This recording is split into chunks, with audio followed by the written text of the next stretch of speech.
Hi folks, welcome to Scholar About Tarot. Just call me Mayfield, and thanks a ton for stopping by the study space. Oh my god, you guys, I got a review deck. This is my first review in general, so I'm really excited for someone to have enough faith in me to give me a review copy of their deck. Does this mean I'm a real tarot tuber now? Your value as a tarot tuber is not linked to the amount of review decks you get, but it was a joke that I couldn't pass up. So Aunty K from the Landback Tarot fame sent me a review copy of her new Marseille deck, the Marseille Prendre Vie, and I hope I pronounced that correctly. I feel like I remember that one time that Krista did actually say something to the effect of wanting a more diverse and decolonized version of the Marseille deck. So I'm really curious to see what her solution is to that. Here's the agenda. We're going to take a look at a quick background on the artist. We're going to look at the card specs for the deck. We're going to do a flip through, and then after that I'll give you some of my thoughts as well as a sample reading and some further context that feeds into my opinions on how I feel about this deck. Krista Flute is a Lakota artist and a tarot reader. In 2021, Krista's hashtag Landback Tarot and Oracle of Decolonization successfully funded on Kickstarter to almost 35,000 Canada bucks. And sadly, it has been out of print since that initial run. More on the Landback Tarot later. Krista also has her own channel here on YouTube, Aunty K's Tarot Insights, where she does a lot of pretty similar content to mine, including tarot reviews, some video essays. Her essay on Pamela Coleman Smith was honestly one of my favorites, and I definitely urge you to give that a watch when you're done with this. And she also does VRs to hashtags. She's even created a hashtag that I responded to recently, the hashtag Deconstructing My Tarot Collection. Her work strives to decolonize cartomancy and in turn incorporate diversity and in turn incorporate divinatory practices in a thoughtful and socially just way. Her Marseille Prendre Vie, which I have been unofficially calling it Aunty K's Marseille, works to do just that. So let's take a look.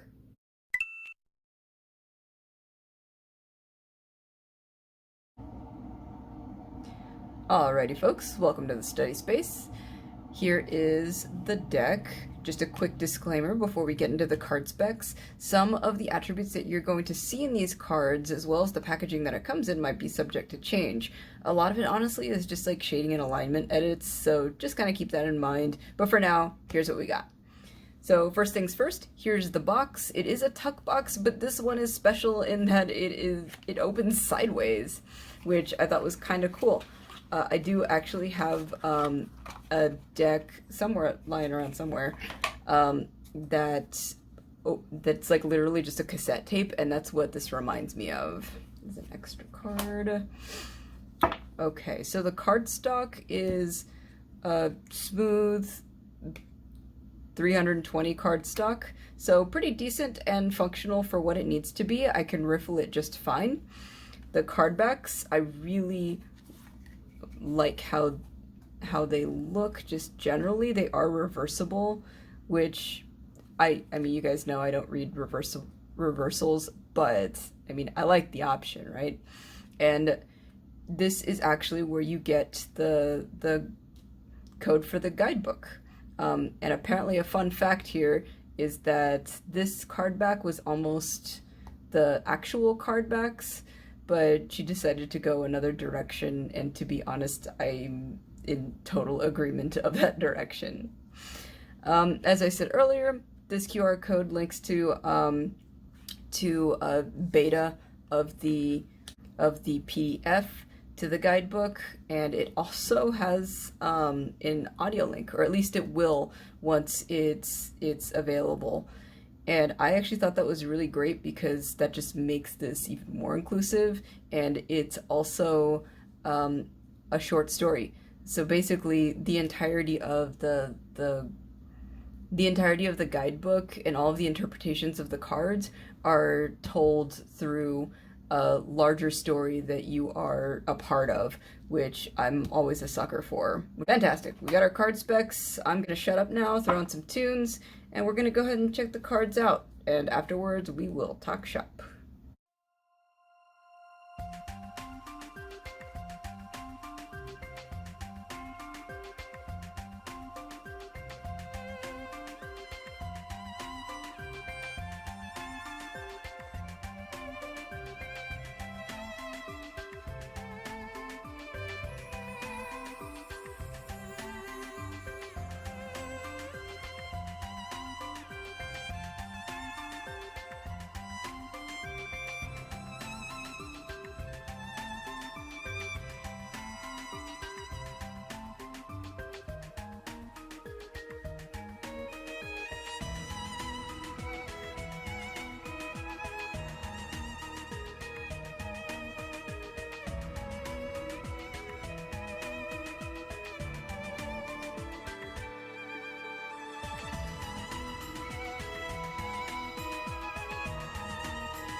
Alrighty, and now my nasally voice is back. So, here are some things that I liked about this deck. So far, favorite cards, I'd definitely say the Conjurer, and which one? It was actually difficult to dwindle it down to like just 2 cards. That's what I like to do usually when I look through a deck, is I like to look through the cards and then I find like my absolute favorite. And this one, like many, gave me like a few bangers. So it was definitely a tie, as I struggle to find this card. Damn it. Okay, so it's gonna be a tie between 3 cards. I lied. Oh no, the glare. So let's go ahead and put the Conjurer right here. And then I also really liked the Page of Swords. And then I really liked, the Death card. And I'll switch them around so you can see them a little bit properly. I am not using natural light today, unfortunately. So yes, I love the Conjurer. I like the Conjurer very similarly to how I love the Moon card from the Black Gold Lenormand, if you're familiar with that card. This just looks like someone who could be related to me, and I also like the background as well. And I don't know what it is about, like, just the backgrounds, but I just really like them. And then I also like the Page of Swords here. I really enjoy the shirt that he's wearing, and once again, like the background is really super serene, and he just fits there. And then the Death card. I feel like the Death card is like super cheeky, considering that there is British royalty at the bottom there. I always appreciate commentary like this. A+. So the next thing that I really like are the background shots. So if you've been around for the last few videos or so, you know that I've been kind of obsessed with liminal spaces, and many of these photograph settings in the background, super heckin' liminal. And all of these settings, by the way, were taken by Krista herself or people that she knows, and I genuinely appreciate those kinds of like communal efforts in creating art like this. I get a nostalgic sense for a place that I've never been that has traces of people lingering. And what's really interesting about these spaces being occupied by subjects that Krista is drawing is that it still somehow maintains like that feeling of like longing, if that makes sense, or that feeling of the in-between. And it just really sucks you in and gives you a lot to bask in. And sometimes that can actually be really, I don't know if sublime is the right term, but we're gonna go ahead and use that because, I mean, if there are no traces of human beings, then it's not liminal anymore. Instead, we have something a little bit more sublime. So yeah, I'll go ahead and use that word. And so here we have backgrounds of clouds. We have these really luscious clouds for the 8 of Swords, and then we also have like this like stormy looking sky for the 2 of Swords. And I don't know what it is, but it's drawn something out in me that I didn't really think it would, and damn it, Krista always does this. By the way, if you're wondering why this is off-center, it's because like there's a bad glare here. But anyways, yeah, Krista always does this where she makes this type of I don't want to call it an artistic statement, but we'll call it an artistic choice. Yeah, an artistic choice that I never knew I asked for. So yes, I genuinely enjoy this. The next thing that I really like are just the teacups. I just like the design of the teacups. I don't know what it is. I think it's just the simplicity that's, yeah, honestly, it's just the simplicity. This seems to be like a teacup that I would totally use like in my own life, and they're just pleasant to look at against the sky, or the background. This one's quite nice. Like the 5 of Cups has a rainbow behind it. So that's a lovely little reminder anytime you pull a 5 of Cups. And the next thing I really like is diversity. How on earth am I going to talk about this deck and not discuss the diversity that is being portrayed? And this can be diversity of many types. Ethnic background, gender, ability, age. I don't want to say like a blanket statement about how it has diversity and leave it at that. Of course, I want to tell you why it matters in this deck. One thing I've learned about myself through Krista's art in general is that I do value diversity with a vantage point. Not diversity that leaves me feeling hollow, if you know what I mean. Examples of more hollow diversity are diversity for diversity's sake. Just if you just want to have diversity in your deck because you know it'll sell more, like, that just makes me feel icky. But here, Krista's vantage point are the people around her. So she draws them and branches out from that. And it really just shows. Her world is an incredibly diverse one, and she is inviting me into her space because it's simply where I could belong. And then the last thing on my list of things that I really like are Easter eggs. So we got the hangman and our happy squirrel here. Let me switch this around because I was going to talk about this one first. So the hanged man, I watched Krista's video when she does a flip through of her prototype copy, and she was talking about how like almost every deck has some sort of like secret about the hanged man, which I found to be super funny because I think I have like 2 of those decks. One of them is like the Tarot of the Silicon Dawn, where Egypt Urnash is like obsessed with how the hanged man is like a symbol of like a traitor, I think. I could be confusing her with someone else, but then there was another deck that I wish I remembered which one it was, who spoke about how the hanged man was about like, I guess like sacrifice? And I know that that's like a pretty common interpretation for the hanged man, but yeah, it was just really funny that she said that, and I knew it 100% what she meant by it. And so she decided to share her own secret about the hanged man. Basically, in this deck, the hanged man is the son of the emperor and the empress, or the pope and the popess. And it's depicted here by a bunch of like Where's Waldo type of Easter eggs, so like literal Easter eggs that you have to like look in the card to find. Just to kind of sort of spoil it here, there are 2 items in this card, in the background of this card, that belong to the emperor and the empress.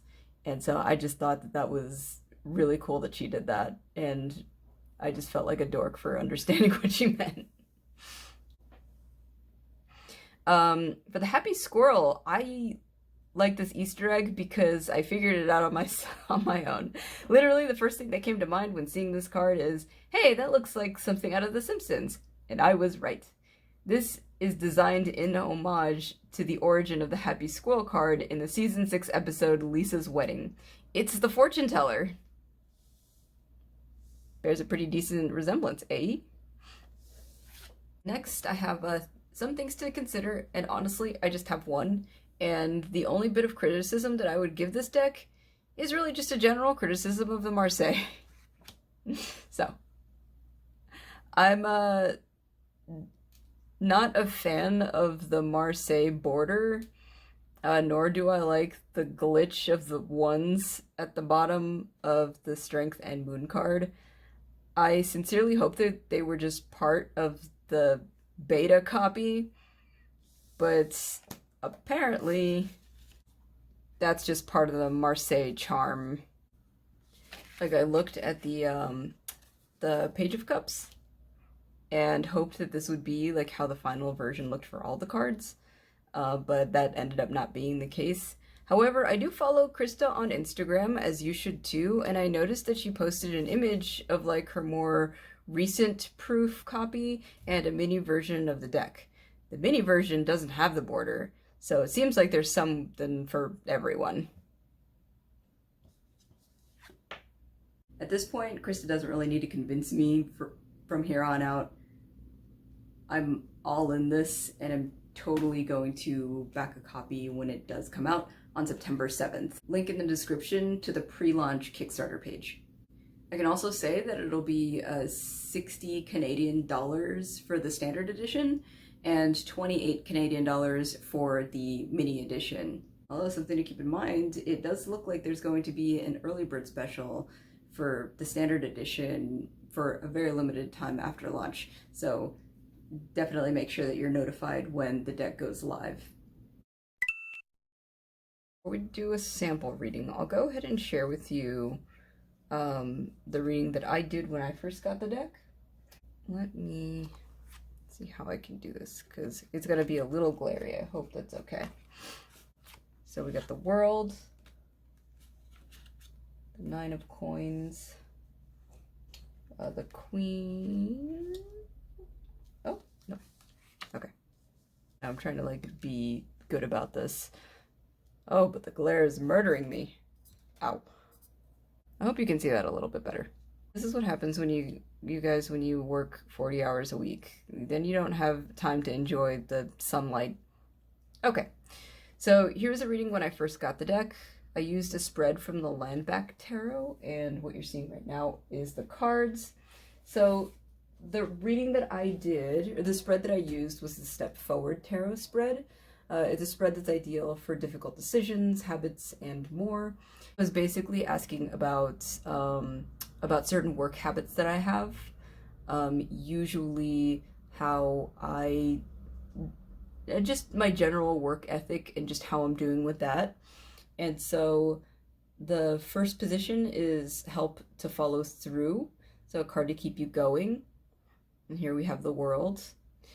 And then we also have a card to help you be clear about this challenging situation. And we got the Queen of Wands. What to include, a card to remind you of what you've overlooked. And we got the Nine of Coins.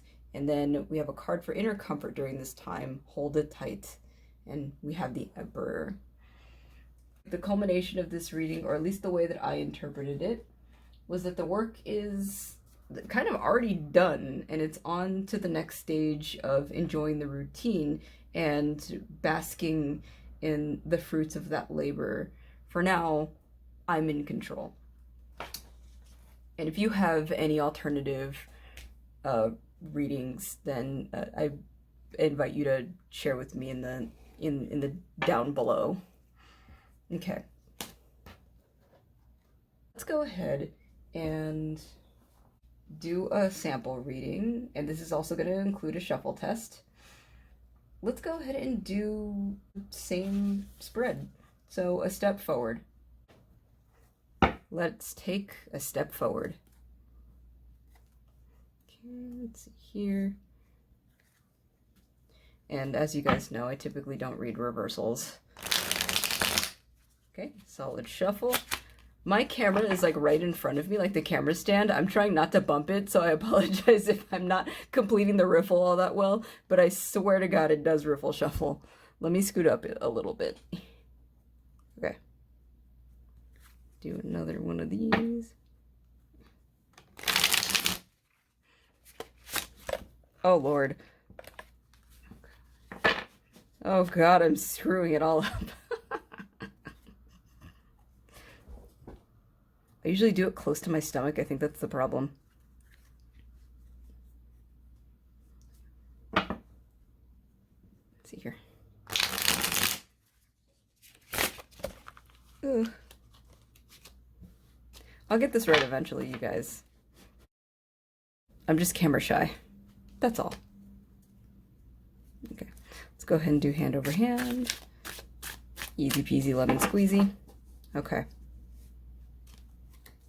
All right, so I do want you to think about perhaps a habit or a big decision that you might have in your wake.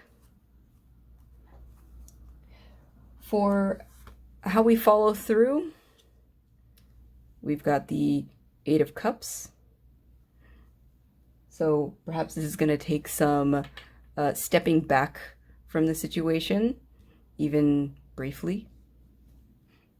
Next we have our Clarity. We've got another 8. We've got 8 of Swords. Sometimes when we're just wrapped up in whatever we've got going on, it's kind of up to us to take the blindfolds off. We're not actually trapped now, aren't we? What's overlooked? The 4 of Swords. Sometimes it's okay to take a rest when we need it the most. And our Inner Comfort card. We've got 4 of Wands. Perhaps we're a lot more stable than we may give ourselves credit for. We have a home and hearth to go back to. Damn it, Krista, you did it again!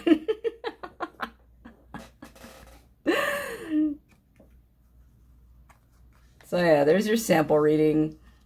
I hope you enjoyed it. I typically don't do anything like this, but I suppose I owe it to you guys as a treat. So I guess that's kind of the end of the review portion. There's still a relevant experience of mine, however, that I did really want to share. So welcome to Mayfield's office hours. Earlier, I mentioned Krista's previous work, the #Landback Tarot and Oracle of Decolonization, which I wanted to bring back up again, particularly in relation to the Marseille Prendre Vie. Originally, I did not back the Landback Tarot when I had the chance to. Instead, I backed the Ali Man's Tarot, a deck that uses a culmination of cards from different decks. That was kind of like the gimmick. There was like some sort of lore behind it about the author of the Ali Man's just kind of using whatever he could find. It was a fun idea. I don't regret buying this, but I definitely wanted the living hell out of the Landback Oracle afterwards. I don't know why I keep wanting to call the Landback Tarot the Landback Oracle, but... Oh, it's Oracle of Colonization. Whoops, my bad. But when the Landback Tarot finally came into my collection, the readings that I got from Krista's tarot was massively more enriching than the novelty of the Ali Man's teasing of every card. I do apologize, these are going to be a little bit mirrored, but I did want to show you just a little bit of the Landback. Here we go. So Krista is one of those artists who challenged me on what it means to have a conventionally pretty deck versus an effective one. And I also realized that those two things, like if not overlapped, can certainly follow each other. Krista's Landback Tarot, for example, it became an incredibly meaningful and intimate deck for me to use. And with that experience, it became an extraordinarily beautiful text for me to work with. I have to pause for a second to specify that does not mean that I think that the art is ugly. Like, that's not what I'm trying to say. It's just that we are so conditioned to conceive of a certain type of art that we might find in, like, I don't know, a European museum or whatever, to be like high art or just worthy of that space in general because of circumstance or privilege. In having those biased colored lenses, I didn't recognize the beauty of this deck until it was far too late. In one part, it was largely thanks to Sparkle Divine Tarot's review of the Landback Oracle that made me give it a second look. And then in part 2, and this was probably like the more transformative moment for me, was through this other YouTuber named Nerd Writer, who made me question what exactly went into my collection and why. Krista, at this point, if you're still watching this, like, first of all, thank you for still being here. Second of all, just cover your ears for like the next 10 seconds. It was Nerd Writer's analysis of Frida Kahlo's art, specifically the influence that votive paintings had on her, that made me reconsider and reevaluate this newfound appreciation and craving that I had for something like the Landback Tarot. After all, that is the function of engaging with art that is like more autobiographical or seemingly unrefined, unconventional. It's done that way for a reason, and it's meant to tackle like that, either that inner child or just generally like your own vulnerable parts of you. These near autobiographical images are like the in-between the mundane and the sacred, and you guys know I'm a sucker for that stuff. It's something that we can reach, and the Marseille Prendre Vie is really no different. The imagery begins with what Krista knows and who Krista knows, and it just branches out from there. I absolutely love texts like this.